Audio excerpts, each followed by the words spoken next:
the back and forth continues. Give us an update here.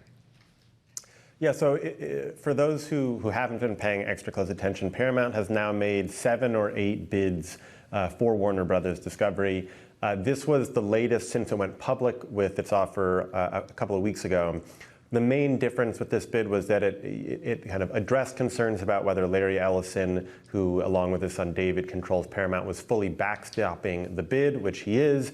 But Warner Brothers says it is still not enough. They haven't made a final decision. The board will meet next week. There'll likely be a filing next week when they make that decision. But Paramount hasn't really increased its offer in a few weeks. It keeps amending it by sort of tweaking things around the margins. And I think the Warner Brothers board is waiting to see if Paramount wants to offer more money because they still feel like their deal with Netflix is better. Yeah, so Lucas, why not just say that then? Why not just say this is not valuing the company highly enough and give us more money? Why add the part that they're not really sure about the financing? And it seems like that's a little bit aggressive to, you know, a group of bidders that were already planning on potentially launching a lawsuit over this. Yeah, I mean, they've I think, tried to enumerate a number of concerns about the Paramount bid so that it gives them cover given the threat of lawsuits, and that Paramount has been on kind of this public campaign, right? They've had one of their big shareholders, Jerry Cardinale, went on a very popular podcast and talked about why he thought that the Warner Brothers board was making the wrong decision. They have appealed directly to shareholders. They've threatened lawsuits. So Warner Brothers has created a pretty substantive paper trail laying out many concerns to explain, and it gives them, it gives Paramount kind of more to do. They don't understand why I think Paramount's not just saying, we'll match, we'll kind of agree to everything Netflix has agreed to, and here's even more money. That seems to be where Warner Brothers is at right now. I mean, do we have any indication, Lucas, of what really Warner Brothers wants and what they think? Is it just coming down to money, or is it actually who is the buyer?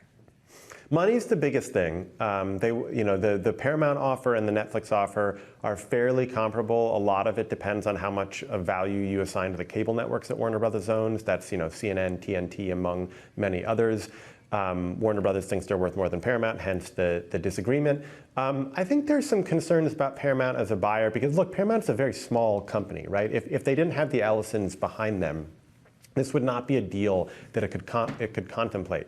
But it does have one of the wealthiest families in the world behind them.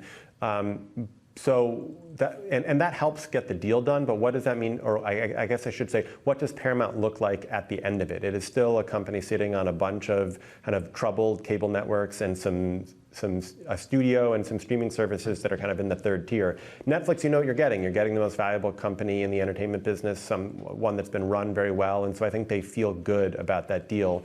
There are also some concerns about the kind of limitations that Paramount would place on Warner Brothers in the interim period if they were to do that deal, limitations around what they could do with their debt. We saw this play out actually with the Ellisons and Paramount, where they kind of got in some fights with the leadership at Paramount, including and also with the creators of South Park over what they should do.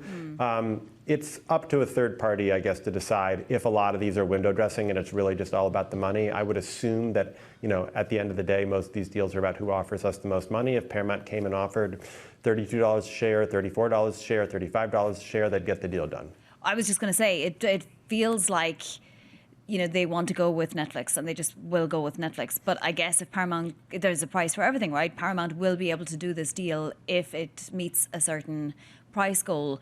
But where will the bidding stop? Because Netflix could probably raise some more money too for this.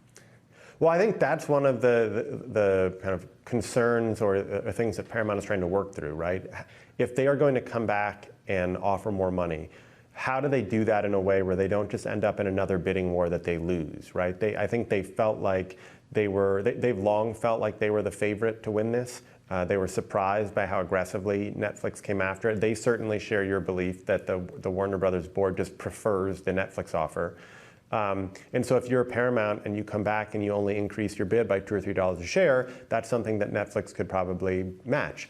If you increase it by even more, some of those Netflix shareholders might balk and say, why are we doing this? Because you've already seen the share price of Netflix go down over the last few weeks as investors are worried about how much they're doing this deal and what this deal means for the company.